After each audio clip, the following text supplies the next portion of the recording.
Yo soy padre del valle. Hay lugares en nuestro país que no aparecen en los mapas. No en los mapas turísticos, al menos. Son grietas en la realidad, pliegues en el tiempo, donde las leyes de los hombres se desvanecen y son reemplazadas por otras, más antiguas, más oscuras. Hoy no vamos a hablar de un crimen, no en el sentido que conocemos. Hoy vamos a hablar de un legado, de una herencia de sangre, silencio y olvido. Vamos a Morelos, pero no al Morelos de las postales, no a la eterna primavera de Cuernavaca, no a la magia de Tepoztlán. Vamos a la otra cara, a la tierra que el sol castiga, donde los caminos se vuelven polvo y las casas se cierran sobre sí mismas, como puños apretados. Allí, en un rincón olvidado por Dios y por el gobierno, existe un apellido, Pérez Ramírez. Un apellido que los vecinos no pronuncian en voz alta. Lo susurran, con una mezcla de miedo y lástima. Un apellido que es sinónimo de otra cosa. Durante más de un siglo, 5 generaciones, los Pérez Ramírez tomaron una decisión. Una decisión radical, absoluta. No habría matrimonios fuera de la familia. La sangre era sagrada. La sangre no debía mezclarse. El mundo exterior era el enemigo, el veneno. Esta no es la historia de un monstruo. Es la historia de muchos. Y es la historia de una tragedia silenciosa. Una que creció en la oscuridad, lejos de nuestros ojos, lejos de nuestra conciencia. Si tienes el valor de mirar donde nadie más se atreve, si estás dispuesto a escuchar el eco de las almas perdidas, suscríbete y acompáñame, porque la realidad que vamos a descubrir te cambiará para siempre. Todo comenzó con un rumor, como siempre ocurre en estas historias. Una llamada anónima a la oficina del DIF en Jutepec. Una voz de mujer, asustada, casi un susurro. Tienen que ir a la finca de los Pérez Ramírez. Los niños no están bien. Se oyen cosas por la noche. La llamada se cortó. En el registro quedó asentada como posible negligencia familiar. Un número de folio. El 28-B-479. Un papel más en una pila de papeles, destinado a morir en un archivo. Pero el folio 28-B-479 cayó en las manos de Sofía Robles. Sofía era nueva, recién llegada de la Ciudad de México, cargada de títulos, de teorías, de idealismo. Creía en el sistema. Creía que su trabajo podía cambiar el mundo, o al menos un pequeño rincón de él. Llevó el folio a su supervisor, un hombre de 50 y tantos, con la mirada cansada de quien ha visto demasiado y ha podido hacer muy poco. El hombre leyó el reporte, suspiró, dejó los papeles sobre el escritorio. Ah, los Pérez Ramírez. Dijo el nombre como si fuera una vieja enfermedad. No te metas ahí, Sofía. Esa gente es distinta. Viven en su propio mundo. Déjalos en paz. Pero Sofía no podía dejarlo en paz. Se oyen cosas por la noche. La frase se le había clavado en la mente. ¿Qué clase de cosas?, Zrenia preguntó ella. Su supervisor se encogió de hombros. Llantos, gritos, a veces nada. Un silencio que es peor que cualquier grito. Miró a Sofía, casi con compasión. Hay familias que es mejor no tocar. Son como nidos de avispas. Si los agitas, el veneno te salpica a ti, y el sistema no te va a proteger. Esa fue la primera advertencia. Sofía no la escuchó. Una semana después, tomó el viejo Tsuru de la oficina y condujo hacia el polvo, hacia el final del mapa. El asfalto se convirtió en terracería. Las tiendas de conveniencia dieron paso a árboles secos y cercas de alambre de púas. El ruido de la civilización se fue apagando, reemplazado por el zumbido de los insectos y el latido de su propio corazón. La finca de los Pérez Ramírez no tenía nombre. Solo un portón de hierro oxidado, cerrado con una cadena gruesa como un brazo.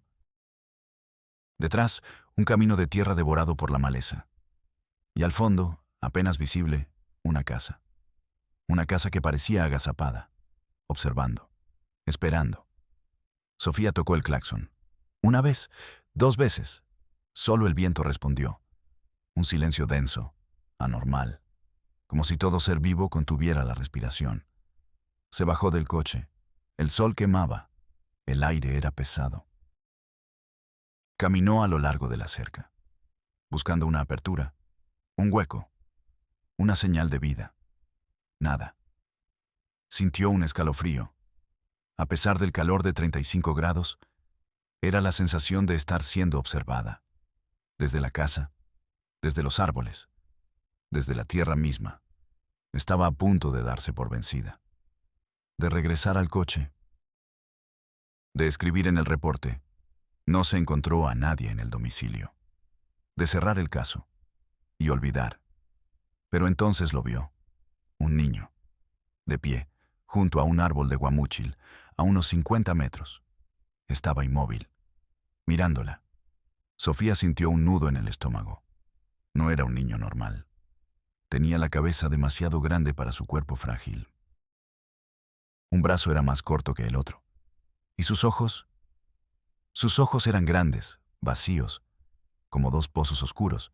Sofía levantó una mano, saludó, una sonrisa forzada en los labios. Hola, Srenia. Su voz sonó extraña en ese silencio, débil, inútil. El niño no respondió. Solo ladeó la cabeza. Un movimiento lento, antinatural. Como una marioneta con las cuerdas flojas. Un sudor frío recorrió la espalda de Sofía. Se le secó la boca. El idealismo de su oficina en la ciudad se sentía a 1.000.000 de kilómetros de distancia.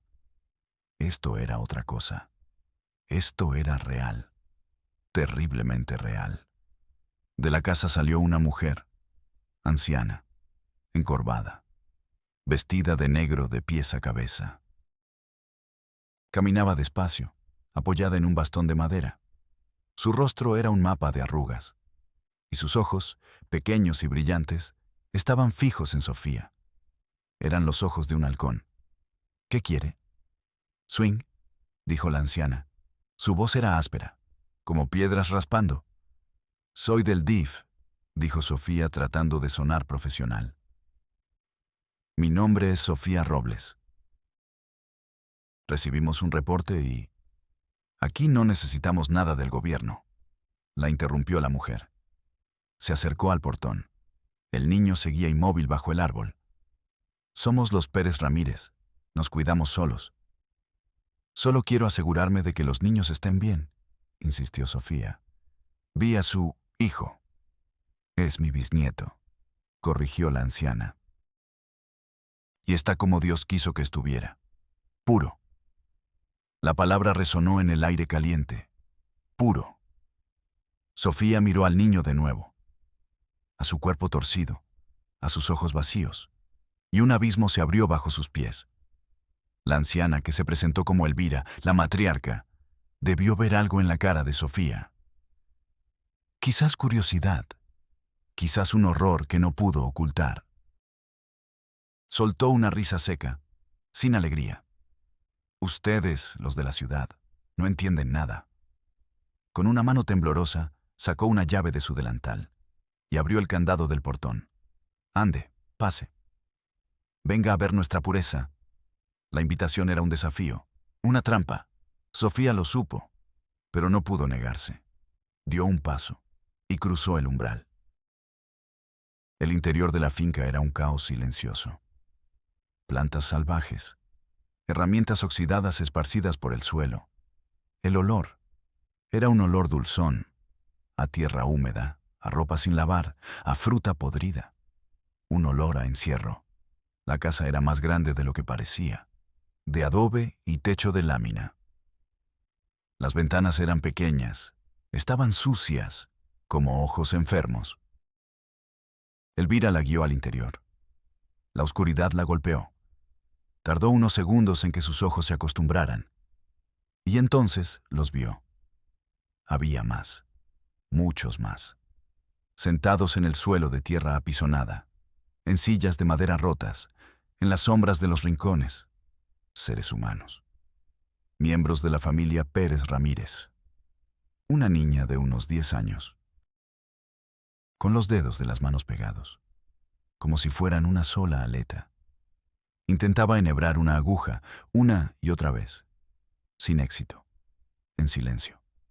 Un joven de quizás 20 años, sentado en un rincón, meciéndose, adelante y atrás, con los ojos fijos en una mancha de humedad en la pared.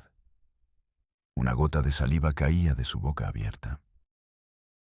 En una caja de madera, sobre un montón de trapos, había un bebé.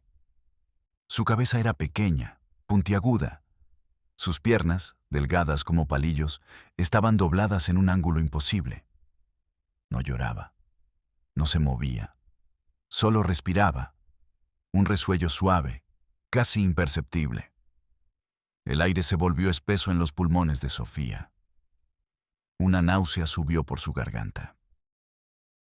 Tuvo que apoyarse en el marco de la puerta. Un sudor helado le perlaba la frente. El olor era insoportable. Le picaba en la nariz, en la garganta. Sintió un sabor metálico en la boca, el sabor del miedo, puro. Son mis hijos, mis nietos, mis bisnietos, dijo Elvira. Su voz era extrañamente orgullosa. La sangre de Ignacio Pérez, fuerte, limpia, no contaminada por el mundo de afuera. Sofía la miró. No entendía. Pero están enfermos, susurró. Necesitan un médico. Elvira soltó otra de sus risas secas. No están enfermos. Son distintos. Son la prueba de que nuestra sangre es especial. El mundo de afuera nos ve como monstruos. Pero nosotros sabemos la verdad. Somos los elegidos. Los que se mantuvieron puros. La lógica era demencial. Pero en sus ojos no había locura. Había una fe. Una certeza de granito, construida a lo largo de 100 años de aislamiento. Y entonces, en medio de esa galería de horrores silenciosos, Sofía la vio. Una adolescente, de unos 14 o 15 años. Estaba sentada junto a una ventana. Peinaba el cabello de una mujer mayor, catatónica. La adolescente era normal, físicamente al menos. No tenía deformidades visibles. Su rostro era simétrico, inteligente.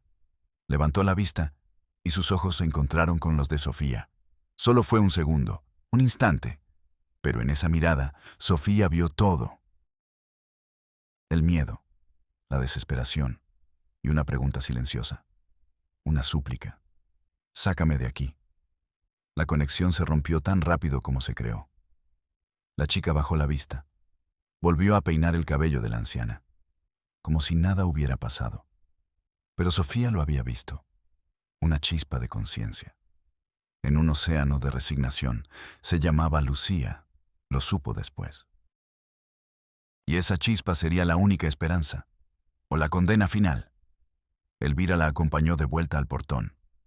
Ya vio, dijo. Estamos bien, no nos molesten más. Cerró la cadena. El sonido metálico fue como el de una celda.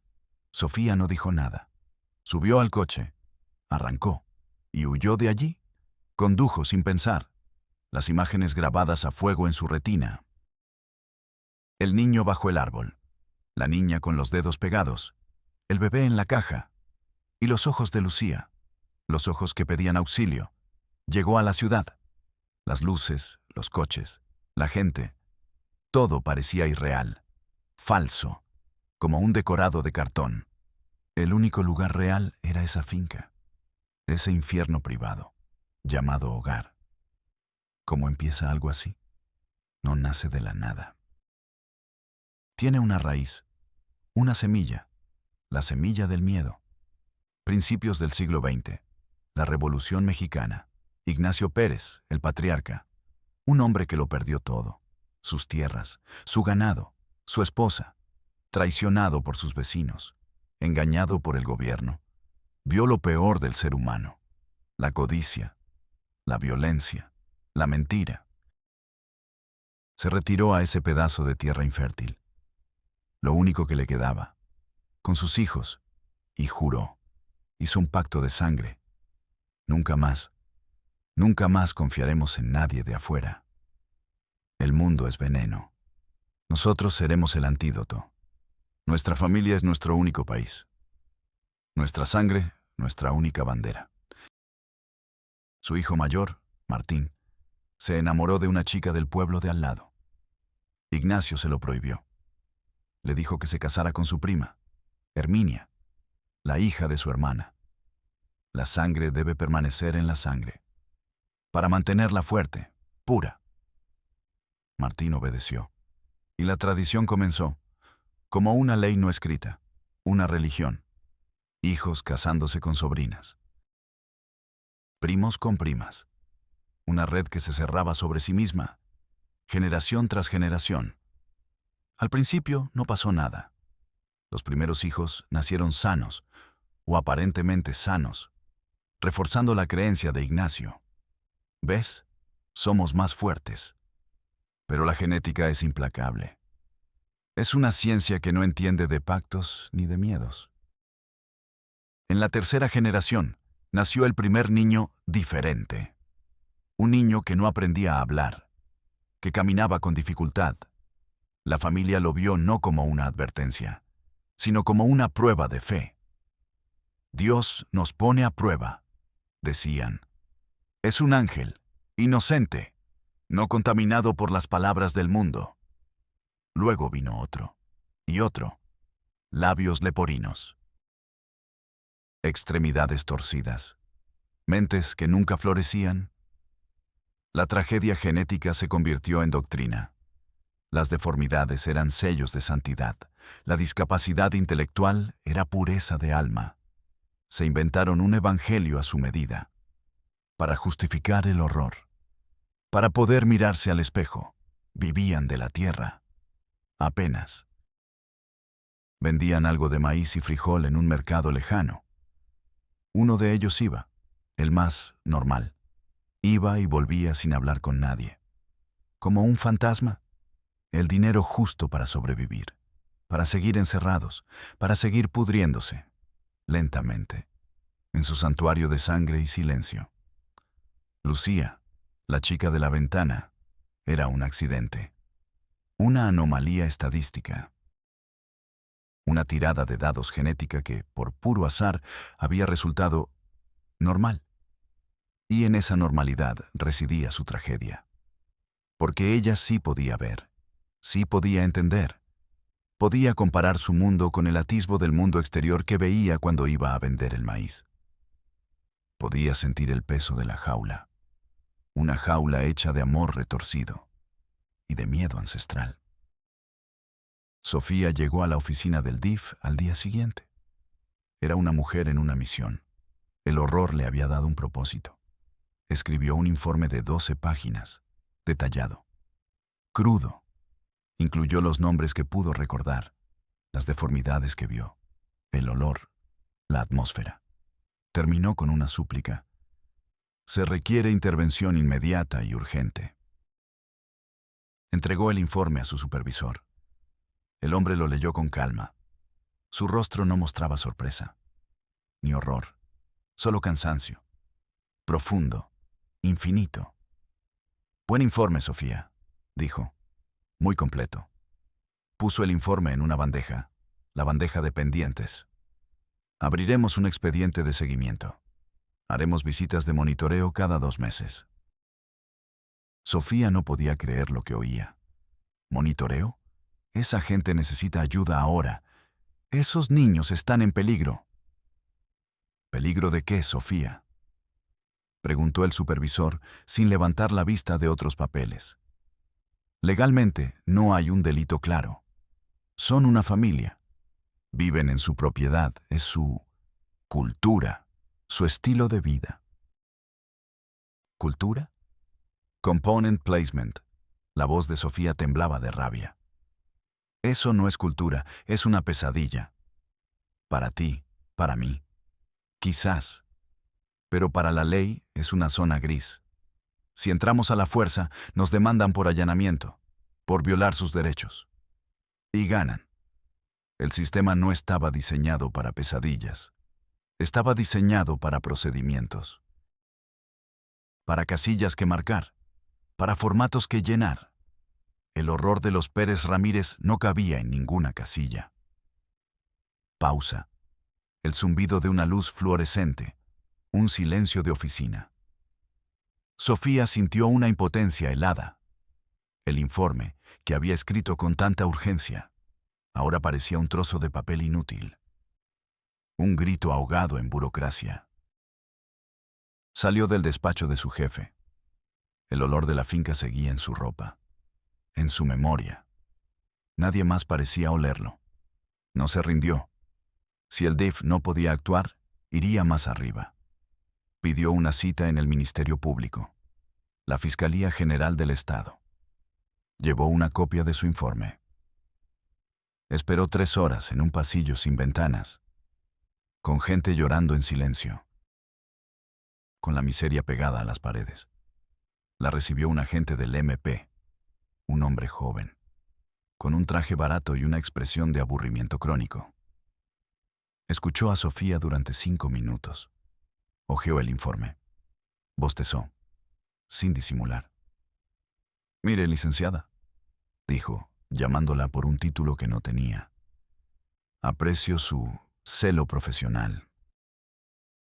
Pero aquí nos manejamos con hechos, con delitos tipificados en el Código Penal. ¿Hubo una agresión física que usted presenciara? ¿Una violación? ¿Un secuestro?» «No, pero...» «Minxwinga», empezó Sofía. «¿Hay una denuncia formal? ¿Algún miembro de la familia quiere denunciar a otro?» «No pueden, no saben cómo, están aislados». «Zrenia», casi gritó Sofía. El agente suspiró. Señaló una pila de carpetas que amenazaba con derrumbarse. «Ahí tengo secuestros, homicidios, feminicidios, casos reales, licenciada, con víctimas reales que piden justicia». ¿Y ellos no son víctimas reales? Zrenia Sofía era un gilo. Ellos son un problema social. Quizás un asunto para el DIFE, no para nosotros. No hasta que haya un cadáver o una denuncia, lo siento. Le devolvió el informe, como si quemara. «Mucha suerte, licenciada». La puerta se cerró. Sofía se quedó en el pasillo. El zumbido de las luces fluorescentes parecía taladrarle el cráneo. «No hasta que haya un cadáver». La frase rebotaba en su cabeza. El sistema no prevenía la tragedia, la administraba. Una vez que ya era demasiado tarde. La clasificaba, la archivaba, hasta que fuera olvidada. Sofía sintió que algo se rompía dentro de ella. Su fe en el sistema, en las instituciones, en las siglas que prometían protección y justicia, era todo una fachada. Un laberinto de pasillos y escritorios diseñado para que la gente se perdiera, para que el horror se diluyera en trámites. Intentó una última vía oficial. La Comisión Estatal de Derechos Humanos. Allí fueron más amables, más empáticos. Le ofrecieron café, escucharon su historia con atención, asintieron con gravedad. Y al final le dijeron lo único que podían decir: «Emitiremos una recomendación al DIF y a la Fiscalía, instándolos a actuar». Una recomendación, una carta, un pedazo de papel que sería leído y archivado, junto a su informe, junto a la esperanza. Desesperada, Sofía cometió un error. O quizás hizo lo único que le quedaba por hacer.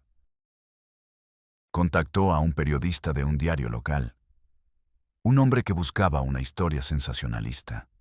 Le contó todo. Le dio una copia del informe. Le rogó que protegiera su identidad. 2 días después, la historia explotó. El titular ocupaba toda la primera plana. La Casa de los Horrores en Morelos. Familia practica incesto por más de un siglo. El artículo era amarillista, exagerado. Llamaba a los Pérez Ramírez monstruos, una secta diabólica. El escándalo duró 48 horas. La gente se horrorizó en el desayuno, se indignó en la comida y lo olvidó a la hora de la cena. El gobierno emitió un comunicado. Se está investigando hasta las últimas consecuencias. Una frase vacía. Un tranquilizante para la opinión pública. El resultado real fue catastrófico.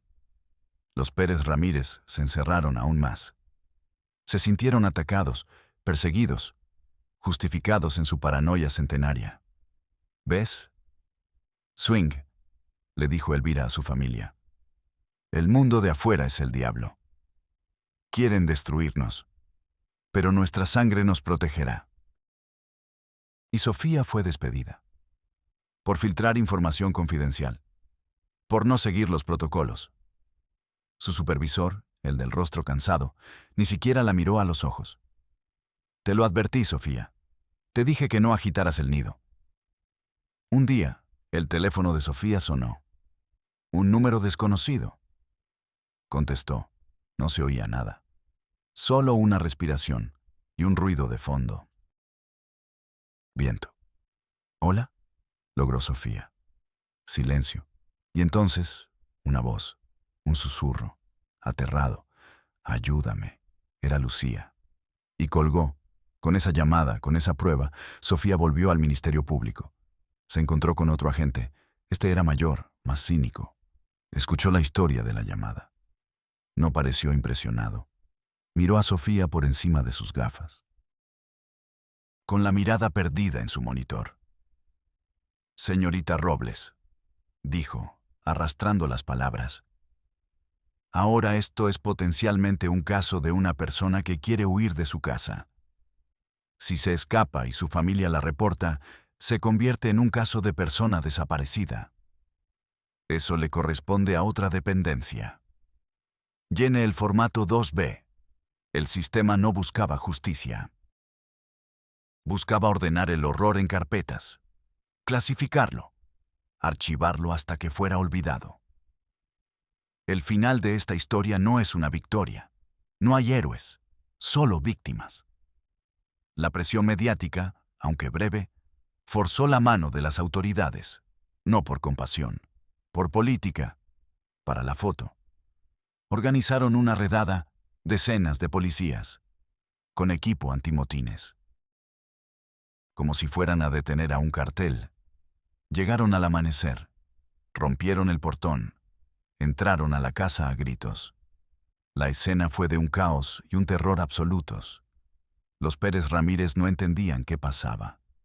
Para ellos, la profecía se estaba cumpliendo. El mundo exterior venía a destruirlos. Gritaban, se aferraban unos a otros. Los niños, los adultos, los ancianos, todos presas del pánico. La intervención fue otro trauma, más brutal que el propio aislamiento. Los separaron a la fuerza, madres separadas de hijos, hermanos de hermanos. Los subieron a camionetas y se los llevaron, lejos de la única realidad que habían conocido. ¿Y después? Después, el sistema hizo lo que mejor sabe hacer: procesarlos, clasificarlos.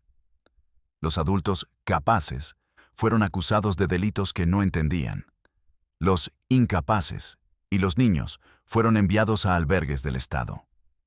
Albergues superpoblados, sin recursos, sin personal preparado para lidiar con traumas y discapacidades tan profundas. Cambiaron una prisión por otra. Una prisión de adobe y silencio por una prisión de concreto y burócratas. Los niños Pérez Ramírez, que solo se calmaban con el contacto de sus familiares, ahora estaban solos, rodeados de extraños. Se apagaron, como velas en una corriente de aire. Se negaron a comer. Dejaron de emitir sonidos. Se acurrucaron en un rincón, a esperar un final que no tardaría en llegar para muchos de ellos. Lucía fue enviada a un hogar para adolescentes. La chica normal, la rescatada, pero estaba rota. El mundo exterior la aterraba. Los ruidos, las luces, las reglas. No sabía cómo hablar con las otras chicas. La veían como un bicho raro. La niña del incesto. Pasaba los días en silencio, mirando por la ventana, buscando un paisaje de tierra seca y árboles retorcidos que ya no existía. Sofía la visitó una vez. Lucía no la miró. No dijo una palabra. La chispa en sus ojos se había extinguido. El rescate la había destruido. Le habían quitado su infierno conocido. Y la habían arrojado a un limbo sin sentido. Hoy, la finca de los Pérez Ramírez está abandonada. El portón cuelga de una bisagra. La maleza ha devorado la casa. El viento sopla a través de las ventanas rotas, llevándose los últimos ecos de un siglo de silencio. La herencia se ha extinguido, pero la tragedia sigue viva, dispersa en informes médicos, en expedientes de tutela, en tumbas anónimas.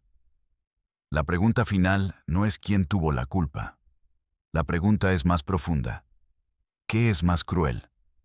¿El amor retorcido que te encierra para protegerte del mundo? ¿O el mundo que te ignora hasta que tu dolor se vuelve un espectáculo? Y que luego te salva, destrozando lo poco que te quedaba. No tengo la respuesta. Solo tengo la historia. Y el silencio que deja atrás. Soy padre del valle.